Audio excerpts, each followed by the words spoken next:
Bonjour à toutes et à tous. Ravi de vous retrouver pour ce webinaire Les jeudis de filles. C'est un troisième webinaire pour Phileam, qui est enregistré. Phileam, c'est pour FI, l'école de l'agilité managériale, qui était une école qu'on a créée en 2021 avec Alix et Eric, qui n'est pas présent parmi nous, mais on y reviendra après. Phileam a pour mission de proposer aux directions d'organisation, qu'elles soient publiques, qu'elles soient privées, des accompagnements sur mesure, principalement dédiés au développement managérial. Donc notre intention à travers les jeudis de filles, c'est quoi? C'est de partager des moments de nos accompagnements, d'apporter un éclairage théorique sur des sujets qui nous sont chers, et c'est le cas aujourd'hui avec ce thème manager une affaire de genre. Ça nous paraît d'autant plus important d'aborder ce sujet à la veille de la Journée internationale du droit des femmes, le 8 mars 2024. Pour information, l'état d'esprit de nos webinaires, il se veut ouvert, il se veut convivial. On est en effectif restreint, donc n'hésitez pas à faire part de vos questions, de vos commentaires. Ça peut être dans le chat si vous avez envie, besoin. Vous pouvez prendre la parole aussi, c'est assez ouvert. Voilà pour l'introduction. Et puis quelques mots en fait pour définir qui on est au sein de Phileam. Donc, dans la famille Phileam, je vous présente Alix. Je suis là. Alix, c'est voilà, Seignet, qui est coach professionnel et formatrice depuis 2020 maintenant. Elle est spécialisée dans l'accompagnement des managers. Elle est certifiée en process communication. Elle est ingénieure et elle bénéficie d'une expérience de 20 ans dans le management et dans la direction de l'industrie de la défense. Elle est spécialisée dans l'approche systémique et dans l'innovation managériale. Et alors, on a Eric aussi dans l'équipe qui n'est pas là ce soir parmi nous. Il est formateur de formateurs depuis 2007. Il est spécialisé dans l'application des neurosciences à la formation.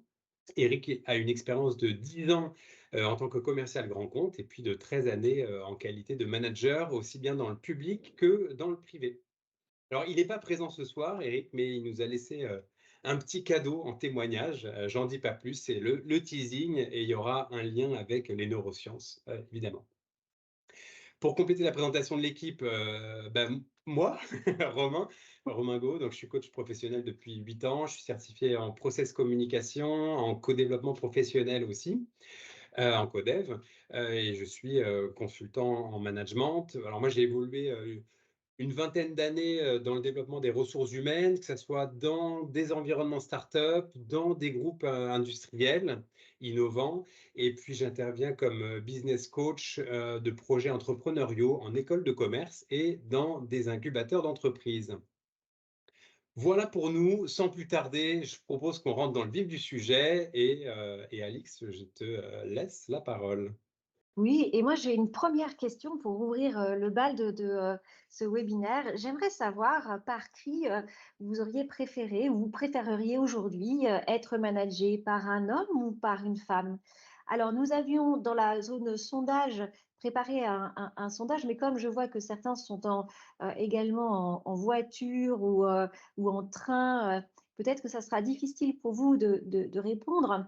Mais vous pouvez donc soit répondre dans l'onglet sondage, soit vous pouvez également partager par oral ou dans le chat par qui préféreriez-vous être managé, un homme ou une femme?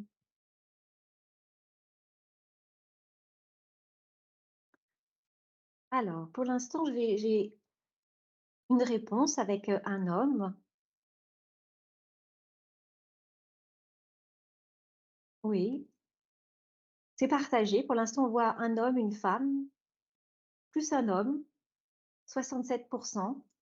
Alors, on n'est pas non plus aussi très nombreux ce soir, donc voilà, je pense qu'on est à peu près l'équivalent de 67% par un homme et 33% par une femme. Et bien alors, dites-vous que finalement, c'est assez proche des résultats de ce que l'on a, de ce qui a été obtenu dans une étude qui a été menée en 2016 dans 33 pays différents sur des personnes de 18 à 65 ans. Et donc cette enquête, et ben, finalement, 67% des hommes préfèrent être managés par un homme et 61% des femmes préfèrent aussi être managées par un homme. Donc je vois que même sur un échantillon très petit, finalement, on obtient quasiment le même résultat. Et ce qui, moi, me marque, en fait, c'est que quand j'ai lu cette étude, j'ai également regardé les commentaires. J'aime bien regarder les commentaires. Et le premier commentaire qui m'a marqué, c'était mais cette étude frôle l'absurde, car la question posée part du postulat qu'il y aurait une distinction entre les deux managements, celui des femmes et celui des hommes. C'est aberrant. Et du coup, on s'est dit avec Romain et Eric que ça nous paraissait intéressant de démarrer par une question absurde, aussi pour pouvoir introduire cette notion de genre, parce qu'effectivement, cette question en elle-même n'a pas de sens. Et ce qui est intéressant, Alix, c'est qu'il y a des commentaires dans le chat, évidemment, ont été remontés le fait que bah, les deux ou n'importe lequel, c'est la personnalité qui compte. Voilà, donc il y avait des commentaires qui allaient bien dans la logique aberrante du Tout à fait. moment.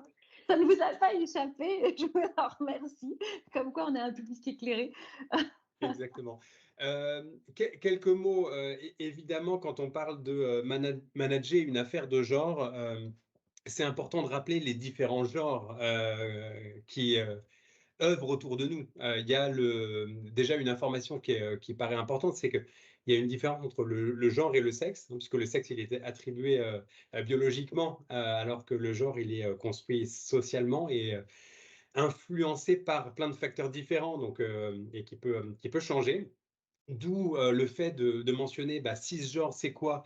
C'est le genre qui est assigné à la naissance et qui correspond au genre ressenti. Transgenre, c'est qui ne se reconnaît pas dans le genre assigné à la naissance. Agenre, c'est qui ne se reconnaît dans aucune identité de genre. Bigenre, c'est qui s'identifie à deux genres à la fois. Gender fluide, c'est qui oscille entre la masculinité et la féminité. Et non binaire désigne en fait le genre des personnes qui ne se reconnaissent ni exclusivement dans le genre féminin, ni exclusivement dans le genre masculin. Donc voilà, c'est important de rendre hommage à tous nos genres. Et une information qui est assez importante, c'est que il y a 22%, c'est une étude de l'IFOP de 2020, 22% des 18-30 ans qui se considèrent comme non-binaires. Une personne sur deux issue des nouvelles générations trouve même dépasser les genres traditionnels. Donc voilà, les jeunes évoluent, ça, c'est assez fondamental. C'est important de l'avoir en tête quand il est question de manager, justement. Donc, les jeunes évoluent, mais quand on regarde certains chiffres, et sachant que dans la suite de notre exposé, on va davantage se focaliser sur le cisgenre, et notamment sur la place des femmes, on remarque quand même que le taux d'activité des femmes, il a progressé en fait depuis les années 70. En 75, il n'y avait que 53% des femmes qui étaient actives contre 84% des hommes. En 2020, il y a 68% des femmes qui sont actives versus 75% des hommes. Si on se focalise sur la population des cadres, la part des femmes parmi les cadres, elle a doublé en 40 ans. Il y avait 20% des cadres qui étaient des femmes en 1982. On est à 43% en 2021. Et si on va un cran plus loin et qu'on regarde la direction des entreprises, c'est le schéma sur la droite. Quand on regarde en fait parmi les dirigeants d'entreprise, la part des femmes et des hommes, on remarque que toute taille d'entreprise confondue, les cadres femmes représentent 12% en fait des cadres contre 88% des hommes. Et ce qui est intéressant, c'est quand on regarde en fait la taille des effectifs de ces entreprises, quand on passe des PME jusqu'aux ETI, eh bien plus le nombre de salariés augmente, moins on retrouve de cadres dirigeantes femmes Mm. à la tête de ces entreprises.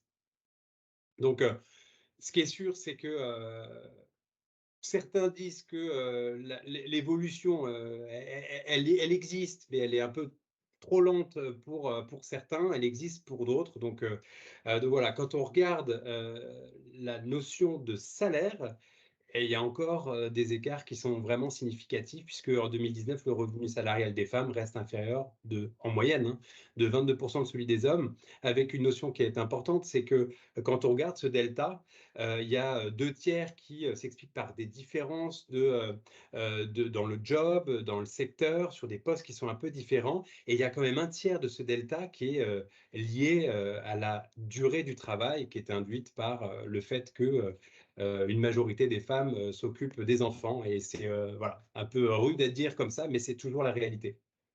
Et quand on regarde les niveaux de salaire, ça c'est assez intéressant aussi, puisque finalement, sur la part des salaires des cadres dirigeants, ceux qui gagnent plus de 250 000 euros par an, donc les gros salaires, eh bien, il y a 5% des femmes qui ont ce type de rémunération versus 11% des hommes.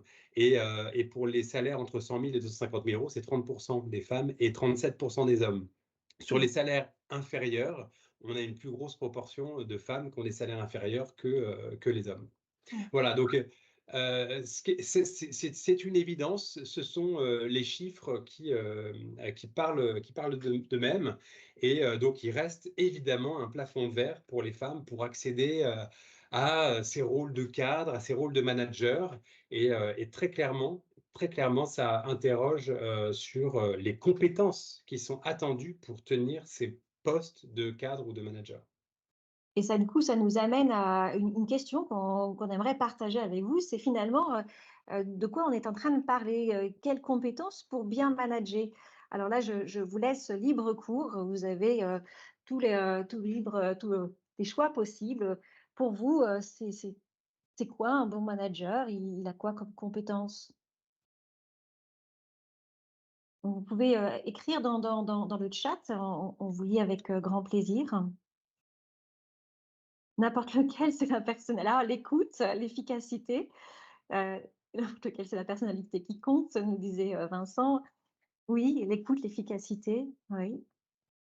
Alors, souvent, effectivement, on entend parler de cette notion d'écoute, alors je partage complètement, Mélanie, pour moi, c'est la compétence première d'un manager.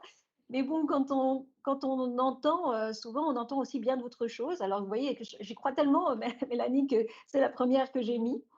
Le sens de la justice et de l'équité, oui, dit Sophie.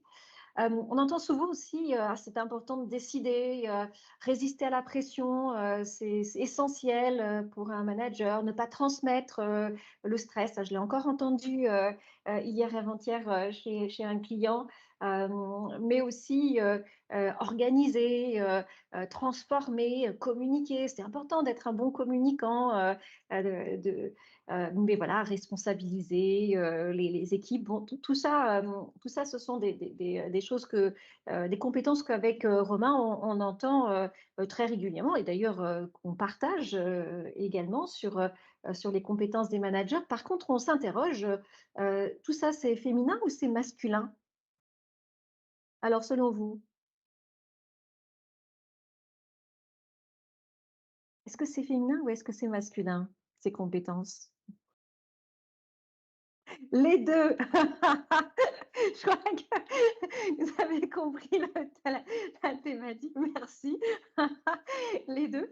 Mais ça nous, ce que vous disiez, Romain, c'est qu'on aime bien aussi partager, nos expériences, d'accompagnement, lors de ces webinaires et quand on préparait, ça m'a permis de revenir moi sur un accompagnement que j'avais trouvé assez extraordinaire, d'une femme manager qui est dont les objectifs de coaching, c'était de s'assouplir. C'était un manager qui était plutôt directive, qui avait tendance à encadrer de manière assez ferme l'ensemble de ses collaborateurs et qui avait finalement très peu d'autonomie. Et donc, le manager, son manager, son N+1, qui était un homme, était tout à fait dans la demande de cet assouplissement. Et d'ailleurs, ils avaient une relation qui était très tendue. Et un jour, dans une tripartite, dans une des tripartites, parce qu'on en a fait plusieurs, il y a eu une tripartite à mi-parcours, etc. Tout d'un coup, il lui dit, mais écoute, ça serait bien que ton management soit moins maternant.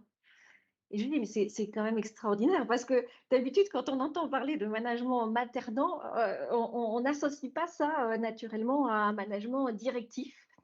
Et là, il y avait quelque chose d'une forme de dissonance, en fait, intéressante et qui pose la question finalement de, heu, avec quel prisme on regarde, ses compétences. Dans sa vision des choses à ce moment-là, c'était, quelqu'un qui faisait tout à la place des autres, donc elle les maternait alors qu'usuellement ça nous arrive d'entendre parler d'un management maternant, mais qu'on associe plutôt à quelqu'un qui est, très, accompagnant, de ses équipes. Et du coup, c'est vrai que ça c'est interpellant parce qu'on le voit dans ces accompagnements qu'on a en coaching, mais c'est quelque chose aussi qu'on observe dans le recrutement.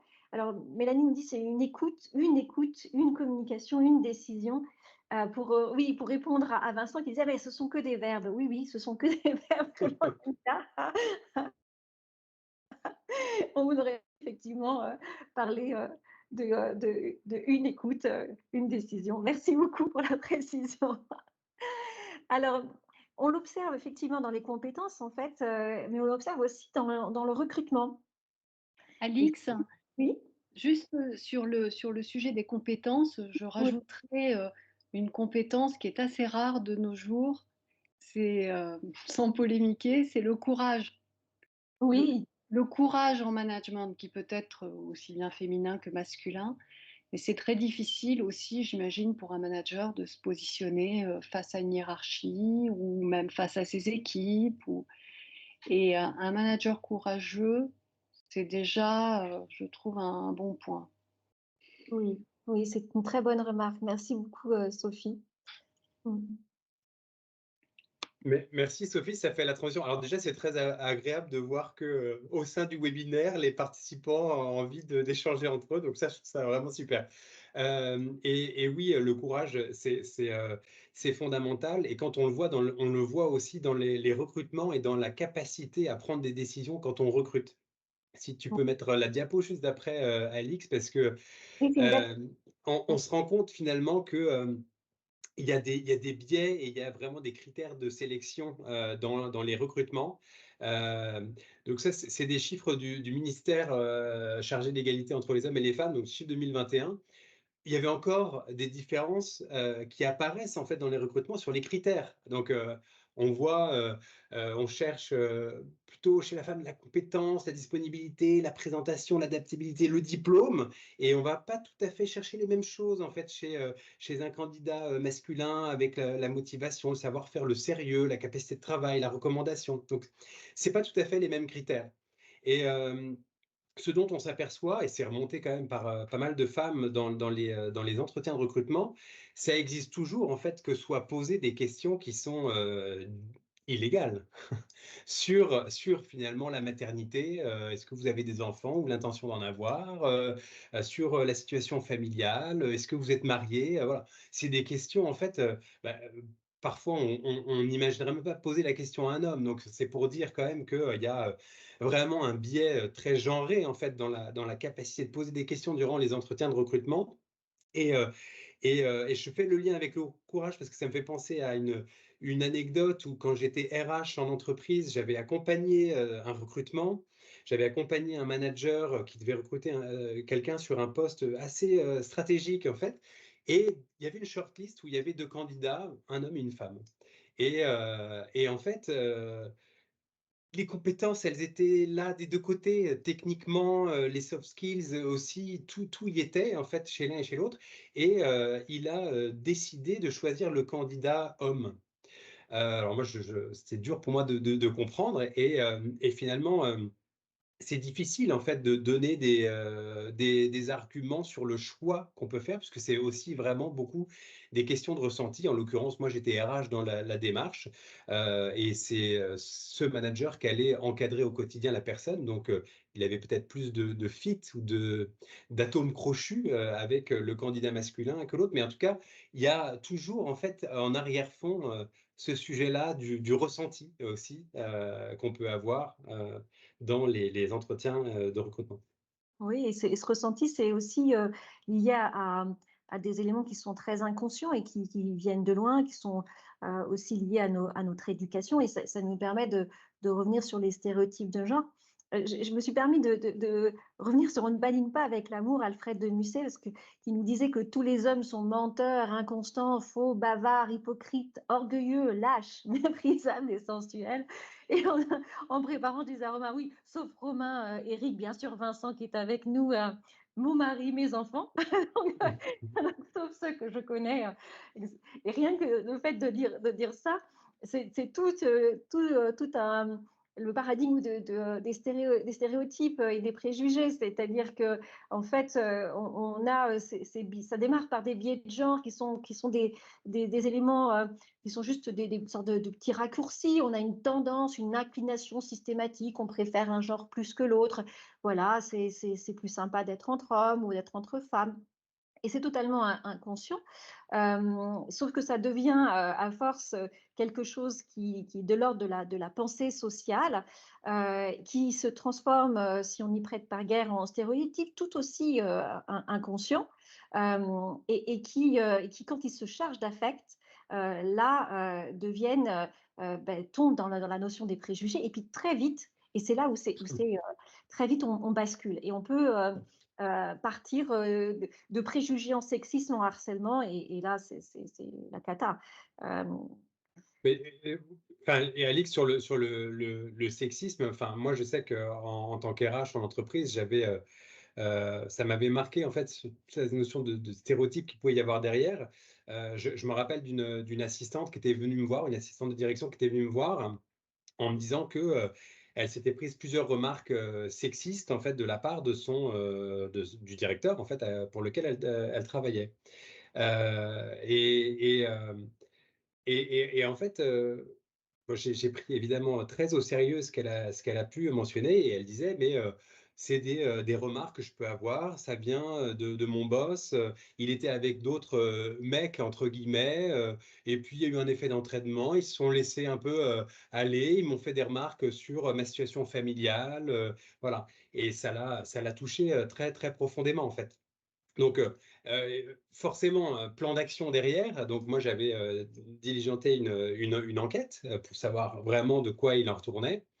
Et ce qui était assez hallucinant, c'est que l'enquête a amené à une prise de conscience réelle, en fait, notamment de la part de ce dirigeant homme qui s'était même pas rendu compte qu'il avait pu être aussi blessant, en fait, à l'égard de son assistante avec laquelle il travaillait tous les jours. Enfin, voilà. Donc, c'est voilà, la prise de conscience derrière toute la construction sociale qu'il peut y avoir sur le rôle de l'homme, de la femme. Enfin, voilà, c'était assez étonnant. Donc, il y a eu une médiation, et puis le plan d'action derrière a mis en évidence une prise de conscience et une prise de responsabilité aussi de ce dirigeant homme qui a changé très clairement de comportement après. et ce qui est intéressant, c'est que j'anime des ateliers de déconstruction des stéréotypes de genre. Et on parle de ça parce que c'est important d'en parler. Tout à l'heure, en préambule, je vous disais, tous les hommes sont menteurs, sauf Romain, Eric, Vincent, mon mari et mes enfants. Je dis que des garçons, moi. Et en fait, c'est effectivement dans la déconstruction des stéréotypes, c'est quand on va à la rencontre de l'autre qu'on déconstruit des stéréotypes. Et donc, on parle de ça, le fait de se laisser entraîner, de ne pas se rendre compte. Mais on parle aussi du fait que il y a toute une vague assez récente, la vague hashtag MeToo, et qui mettent les hommes dans des positions qu'ils considèrent comme étant délicates. Il y a même d'ailleurs des mouvements inverses au niveau des femmes qui vont dire, ben voilà, nous, c'est important pour nous de pouvoir aussi avoir le droit d'être importunés. Donc on sent bien que c'est un vrai sujet dont il est important de parler, parce que c'est justement en parlant qu'on va venir déconstruire ces stéréotypes. Et, euh, et c'est ce qu'on fait effectivement dans ces ateliers-là. Et moi, ça me semble assez primordial à partager. Et ça permet aussi, après, quand on sort de cette notion de stéréotype de genre, et qu'on prend un peu de hauteur, parce que c'est aussi là pour prendre de la hauteur ensemble, et aussi parce qu'on est chez Filiam et que on s'intéresse aussi aux neurosciences appliquées à l'apprentissage et appliquées au management, et ben c'est la question qu'on a posée à Eric et c'est le cadeau de ce soir qu'il nous fait. C'est de répondre à la question est-ce que le cerveau est genré et qu'est-ce qu'en disent les neurosciences? Et du coup, je vais arrêter le partage pour pouvoir partager avec vous la vidéo qu'il nous a faite pour répondre à cette question. Le cerveau est-il genré et que disent les neurosciences sur les capacités du cerveau?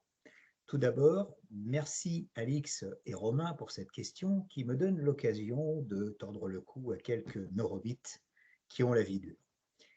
Oui, il existe des différences entre le cerveau féminin et le cerveau masculin. À la naissance, le cerveau masculin est d'un volume environ 10% supérieur. La différence entre les sexes s'estompe de 1 à 4% avec le temps. Mais à ce jour, il n'existe aucun lien entre la taille et l'intelligence ou la taille et des compétences spécifiques. Plusieurs études par IRM ont montré des variations de la structure interne du cerveau selon le sexe. Les filles ont en moyenne un peu plus de matière grise et les garçons un peu plus de matière blanche. À ce jour, aucune étude n'a attribué à ces différences de sexe des spécificités d'aptitude et de comportement, que ce soit de capacité à faire plusieurs choses à la fois, d'orientation dans l'espace, d'aptitude au langage, etc.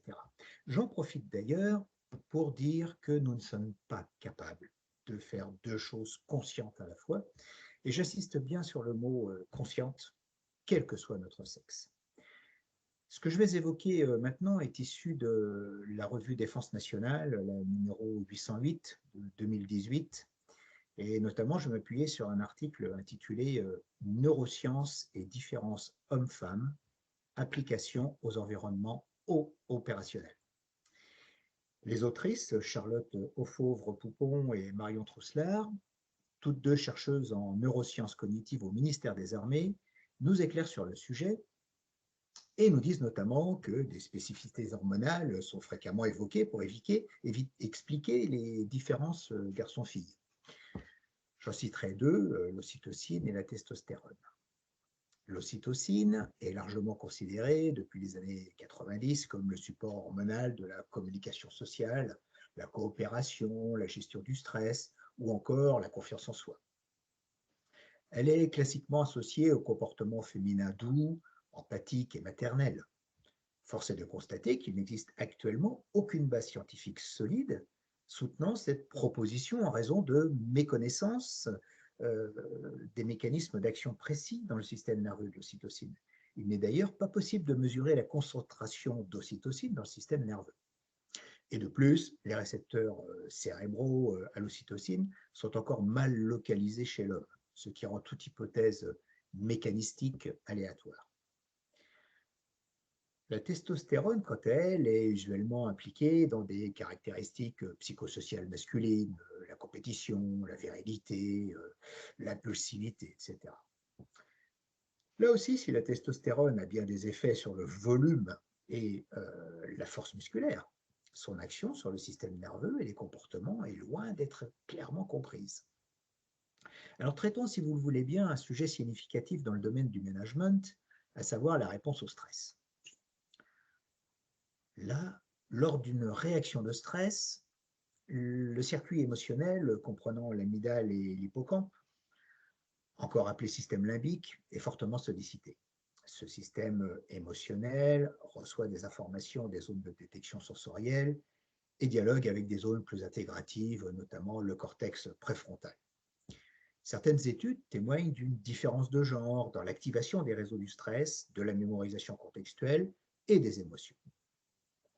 L'activation cérébrale féminine observée en réponse au stress favoriserait l'émergence de rumination, de facteurs reconnus de risque de dépression.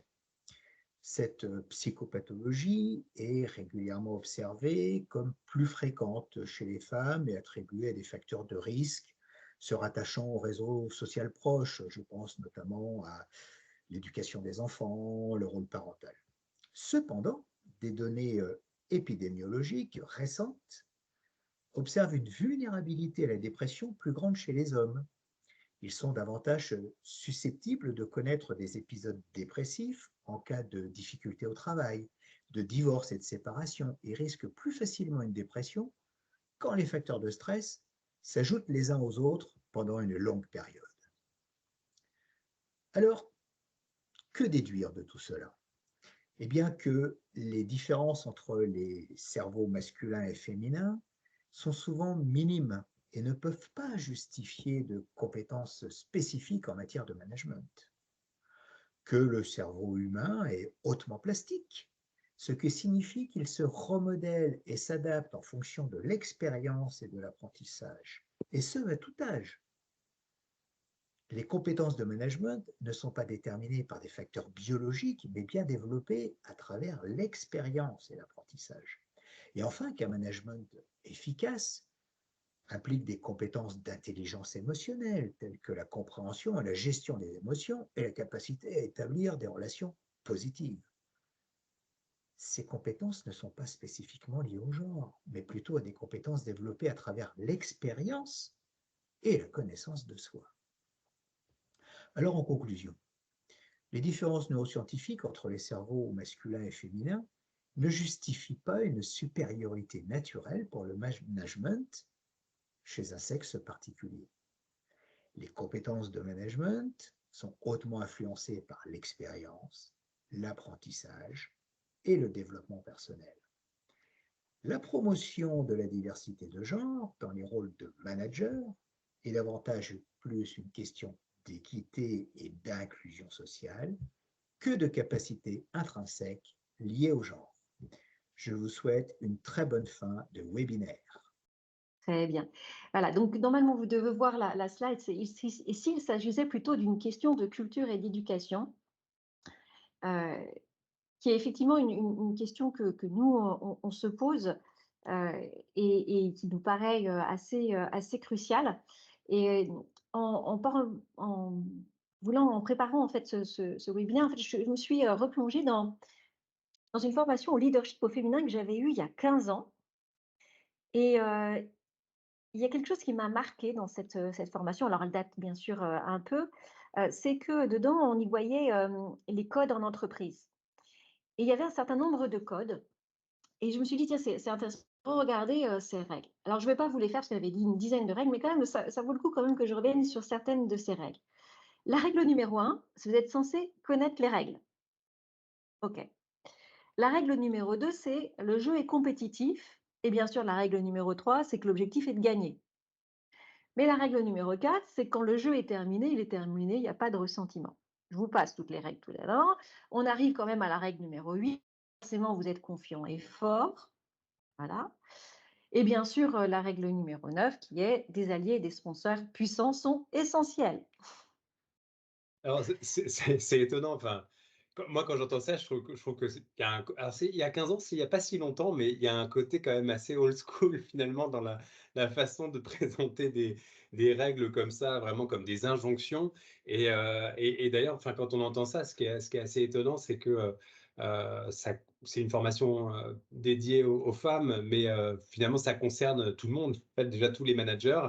Et c'est vrai que c'est toujours un peu troublant d'entendre toutes ces injonctions, alors qu'il est question, plutôt à l'heure actuelle, d'amener ces notions d'empathie, de droit à la fragilité, ce genre de choses, qui ne sont pas forcément genrées évidemment, mais voilà, donc il y a quand même un paradoxe, assez étonnant.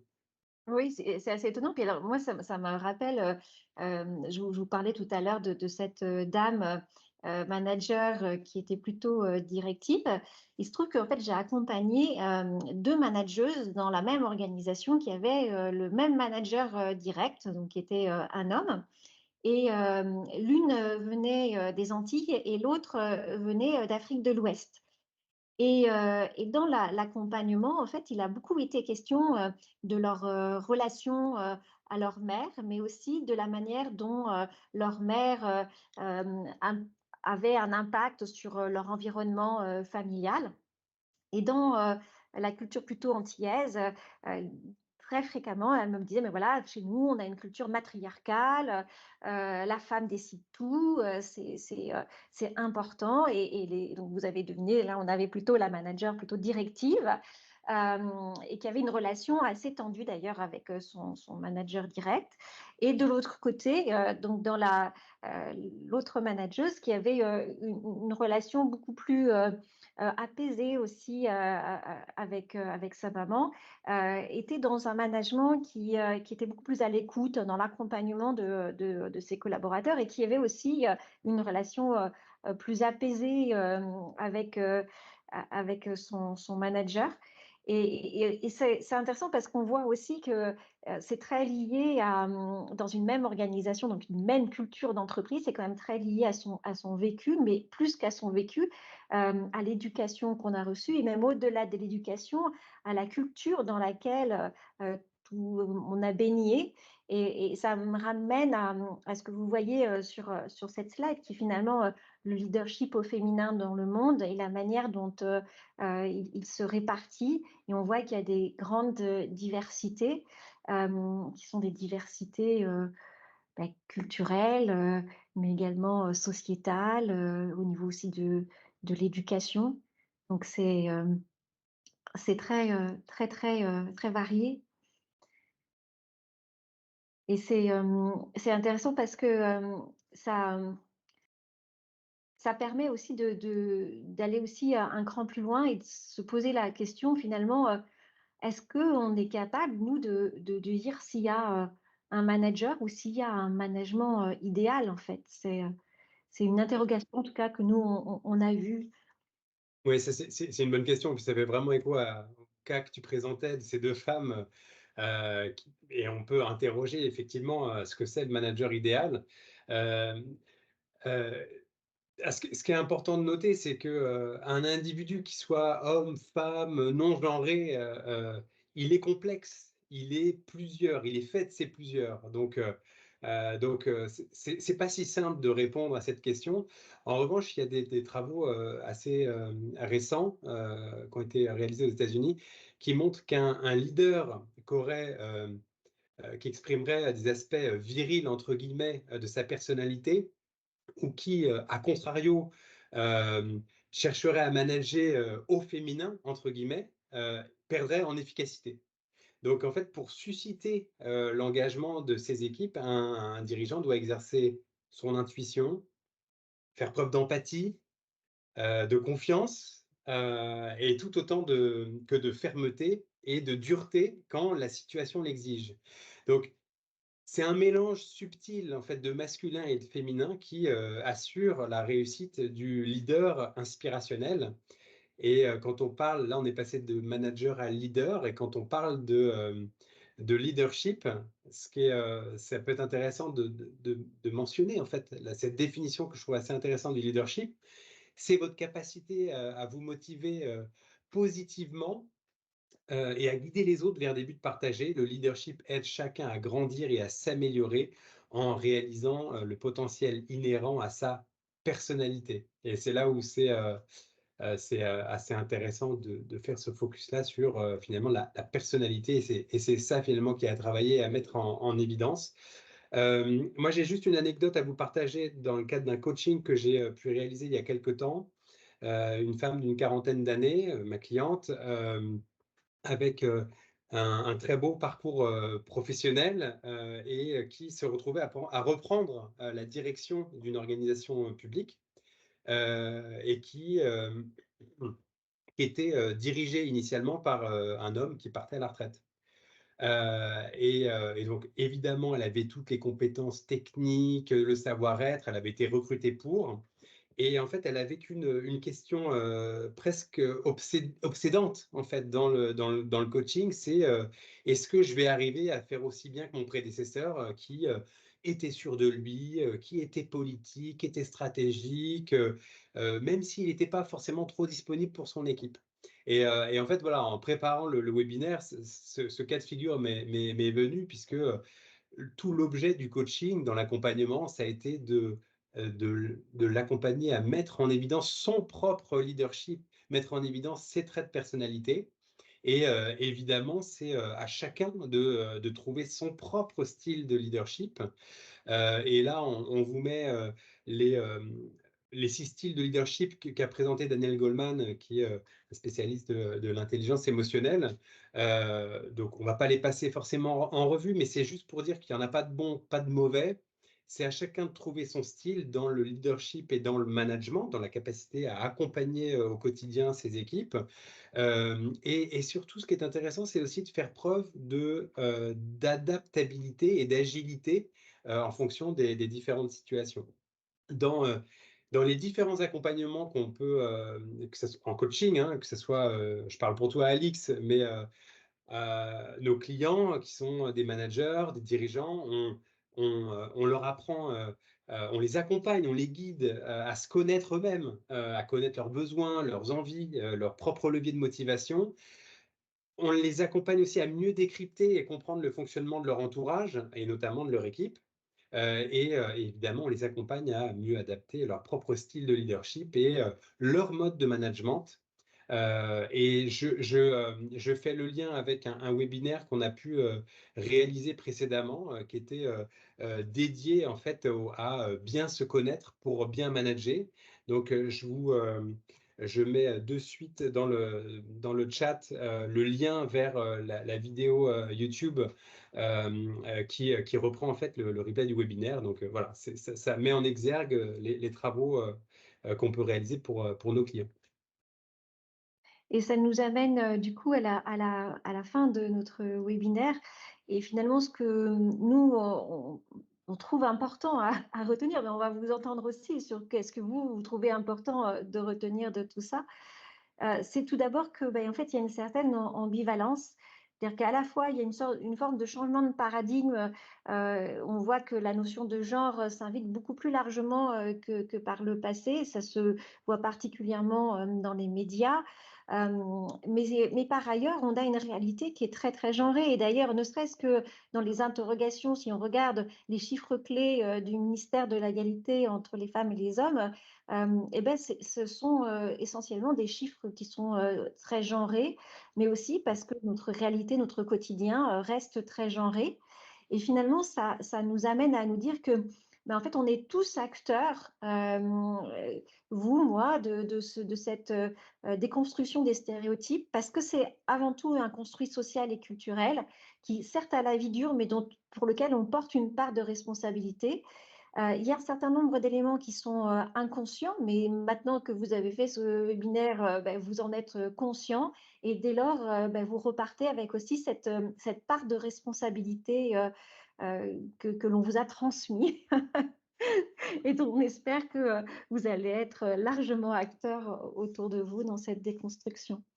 Et là, comme nous avons un peu de temps, c'est le moment aussi pour vous ouvrir à la parole. Finalement, vous, qu'est-ce que vous en retenez de ce webinaire ?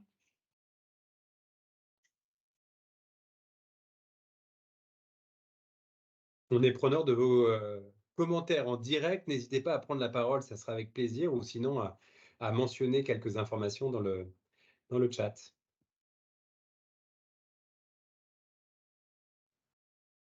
Oui, je dirais que j'ai trouvé les éléments et les arguments avancés extrêmement intéressants. Ça témoigne d'une réalité qui malheureusement évolue, mais pas suffisamment vite aujourd'hui. En témoigne la carte que tu as présentée tout à l'heure, Alix, avec la proportion de femmes cadres dans le monde, qui est finalement, selon les continents, assez similaire. Donc on voit que les choses avancent, mais vraiment à petits pas. Euh, et qu'effectivement, nous les femmes, peut-être devons faire entendre notre voix un peu plus fort dans l'entreprise. C'est peut-être ça que je retiens de ce webinaire. Et en même temps, se pose la question, enfin là, c'est vraiment, moi je vous fais part d'une expérience personnelle. Je pense qu'au fond de moi, je n'ai jamais souhaité être manager parce que j'avais l'impression que ça allait me demander une charge de travail trop importante et que je ne voulais pas avoir à choisir entre voilà, ma famille, mes enfants et mon job. Et voilà, je ne sais pas si les participants partage cette idée, mais j'ai toujours eu cette barrière qui m'a empêchée sans doute de franchir le pas. Merci beaucoup, Sophie, pour ce témoignage. Et du coup, Mélanie, qu'est-ce que vous en pensez? Moi, je partage ce que c'est Sophie, hein, je partage ce que Sophie, disait. Il y a encore, pas mal de chemin à parcourir, hein, pour qu'on puisse, être à peu près à égalité, mais il y a quand même, je trouve des messages d'espoir, dans tout ce que vous avez présenté.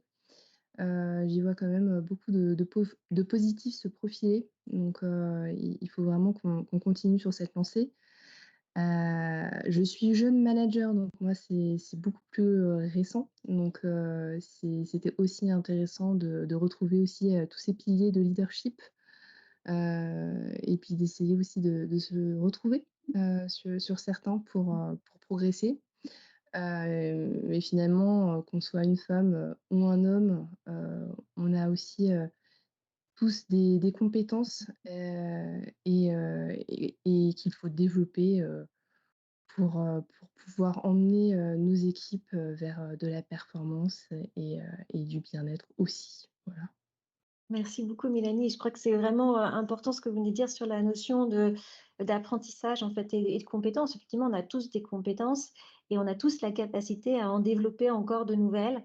Et c'est ça qui est marquant. Et du coup, ça me permet de faire la transition avec ce qu'on on propose au niveau de Phileam. Donc, ce qu'on propose, nous, c'est euh, des temps courts qui sont à la fois au service du développement des capacités que vous allez pouvoir directement appliquer sur votre quotidien, mais également des temps longs qui permettent d'avoir quelque chose de durable parce que l'apprentissage, ça s'inscrit dans la durée. Et ça, vous le notiez. Aujourd'hui, vous êtes jeune manager, Mélanie, mais voilà, demain, vous allez peut-être être manager plus confirmé, vous allez prendre des équipes plus larges, vous êtes manager de manager et vous aurez aussi encore à progresser. Et c'est effectivement sur le temps long que se fait cet apprentissage. Et nous, vous avez compris qu'on intégrait les neurosciences dans la construction de notre parcours.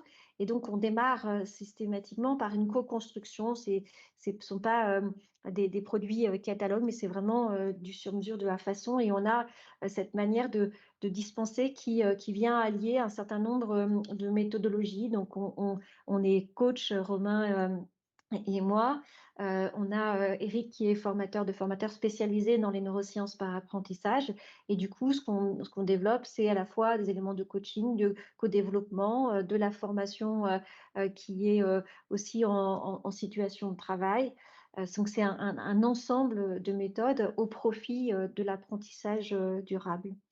Et du coup, ce que vous avez vu aujourd'hui, c'est ce qu'on appelle en fait pour nous un coin des experts. Donc, il y a la notion de potentiel féminin, de diversité, mais il y a également tout un tas d'autres sujets qui vont nous amener progressivement à faire aussi d'autres webinaires. Donc, on a déjà fait un webinaire sur neurosciences et management.